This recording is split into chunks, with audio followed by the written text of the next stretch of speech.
estamos de volta. Você vai ver agora a segunda parte da narrativa Terra Sonâmbula, do Mia Couto, pedido lá pelo vestibular da Unicamp. Nesse momento nós vamos fazer algumas considerações a respeito da obra. No primeiro bloco você percebeu que a história do Muidinga, ela tinha uma relação com saber quem é, buscar a sua identidade, e agora nós vamos falar um pouquinho do que é o contexto que essa obra foi criada, aquilo que tem de significação que nós podemos tirar do livro para melhorar a sua compreensão, ok? Então nós começamos aqui com o nosso slide número 10, a consideração sobre a guerra. Quem lê o livro vai perceber o seguinte, a imagem que está constante ali é que a guerra ela está em tudo, a guerra está em todos os aspectos da cultura moçambicana, e aí você tem duas alternativas: ou você foge dessa guerra ou você enlouquece. A maioria dos personagens que nós conhecemos, eles passaram por um processo de enlouquecimento, de perda da consciência objetiva por conta dessa realidade devastadora da guerra, ok? O processo então que marca todo o livro é um processo de busca da própria identidade, saber quem é. Esse é o grande projeto que o Mia Couto tem para a sua própria nação, para Moçambique, descobrir afinal de contas o que é essa pátria, o que ela pode e o que ela vai ser no futuro, ok? Continuamos aqui. Um comentário importante que nós podemos destacar no livro são as epígrafes, ou seja, os textos que compõem a abertura do romance, e o nosso amigo Mia Couto escolheu muito bem. Ele escolheu uma das epígrafes que diz: se dizia daquela terra que era sonâmbula, porque enquanto os homens dormiam, a terra se movia espaços e tempos afora. Isso é uma crença dos habitantes de Matimati, a terra por onde andou o personagem Kinzo. Muito bem, qual o significado dessa epígrafe? É um significado bastante simples. Na verdade, depois que os homens dormem, eles imaginam que a terra mudou. E isso é um fato. No período de guerra, a cada dia o cenário é outro, o cenário é diferente. E nesse momento de transformações, obviamente, a impressão que se tem é que essa terra está andando enquanto os homens dormem, ok? A segunda epígrafe é uma fala do personagem Tuahir, que diz assim para o menininho, o Muidinga: o que faz andar a estrada? É o sonho. É para isso que servem os caminhos, para nos fazerem parentes do futuro. O caminho, nesse caso, é o destino que espera o povo de Moçambique, a sua história, a se adequar às mudanças, superar todos os transtornos causados aí pela Guerra Civil, ok?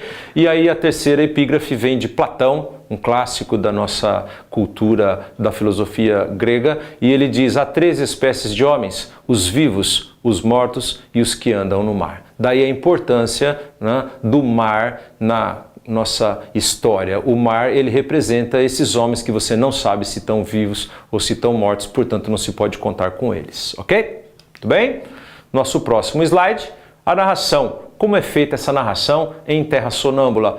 A narração tem duas composições. Num primeiro momento, você vai conhecer no romance do capítulo 1, essa narração em terceira pessoa. Um narrador em terceira pessoa, onisciente, te apresenta a história, tece comentários, revela o que pensa e o que sentem Muidinga e Tuahir. E aí tem um trecho para você: a estrada que agora se abre a nossos olhos não se entrecruza com outra nenhuma. Um velho e um miúdo, seria uma criança, vão seguindo pela estrada, vão para lá de nenhuma parte. Isso justifica a falta de rumo, a falta de orientação desses dois personagens. Dando o vindo por não ido, à espera do adiante. Esse é o nosso narrador em terceira pessoa, tá aí uma amostra para você. O segundo tipo de narração aparece nos cadernos do Kinzo. Kinzo escreve a sua própria história em primeira pessoa e ele diz: quero pôr os tempos em sua mansa ordem conforme esperas e sofrências, mas as lembranças desobedecem entre a vontade de serem nada e o gosto de me roubarem do presente. Sou chamado Kinzo. Portanto, os elementos todos narrativos aí comprovam que se trata de uma narrativa em primeira pessoa, ok? Não esqueça disso. A narração em terceira pessoa, a história de Muidinga e Tuahir, e há uma narração em primeira pessoa, que é a história de Kinzo. Muito bem? Está aqui para você agora o nosso slide 1 na Parama.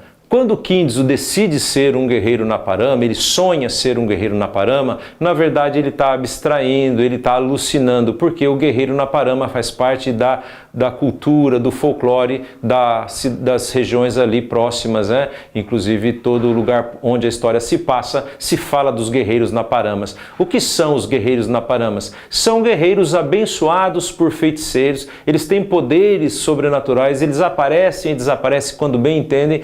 Eles, nas terras do norte, eles tinham trazido a paz, diz o nosso trecho aqui. Nenhum tiro lhes incomodava, eles estavam blindados, protegidos contra balas. Quem são os Naparama? São na verdade, o desejo de que algo os proteja contra a guerra. Os Naparamas lutam contra os fazedores da guerra. Isso é muito simbólico, muito importante. O Kinzo representa o sonho do homem moçambicano de viver em paz e, de preferência, poder promover essa paz que esse povo tanto anseia. Ok? Importante destacar uma coisa. Numa das suas entrevistas mais conhecidas, Mia Couto diz: sou fã de Guimarães Rosa e aprendi com ele essa magia das palavras. Bastante interessante os neologismos e as ousadias que aparecem no livro. Ousadias são aquelas utilizações da língua, aquelas criações da língua que são contrárias às normas gramaticais vigentes. Mia Couto, ele diz que então a obra do Guimarães Rosa teve sobre ele uma atuação definitiva, predominante. A leitura do escritor brasileiro ajudou a fazer o trabalho de recriação da língua e nisso cria-se os neologismos e nisso você tem então um enriquecimento desse vocabulário. Tá aí para você bambolentos, a junção de bambo, incerto, com lento. Tropernando significaria tropeçar na própria perna, no andar. Manifestivo seria manifestar-se de forma alegre e sonhambulante significa o sonho enquanto você está andando, enquanto você está se movimentando, ok?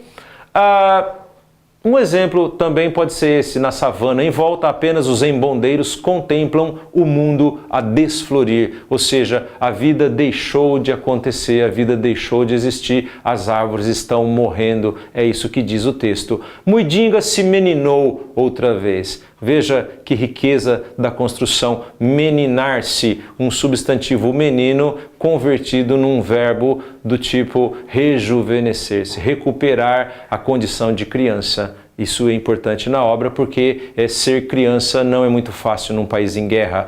Ter o direito a ser uma criança é uma benção na vida da criança Muidinga aí. Nem despertou para aqueles modos que ela inesquecera. O que você inesquece é o que você lembra. Essa é a intenção da criação. Ok?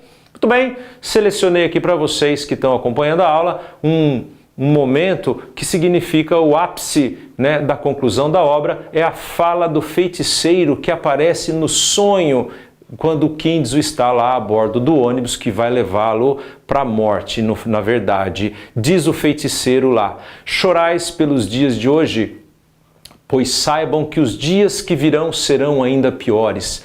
Foi por isso que fizeram esta guerra, para envenenar o ventre do tempo, para que o presente parisse monstros no lugar da esperança. Esta guerra não foi feita para vos tirar do país, mas para tirar o país de dentro de vós. Agora a arma é a vossa única alma. Roubaram-vos tanto que nem sequer os sonhos são vossos. E aí você compreende o título da obra, Terra Sonâmbula, uma terra que anda enquanto dorme, uma terra que não despertou para a sua verdadeira vocação de país livre. Essa é a grande batalha de Mia Couto na tentativa de criar essa nova realidade para Moçambique, ok? Nós ficamos por aqui. Muito obrigado. Até mais.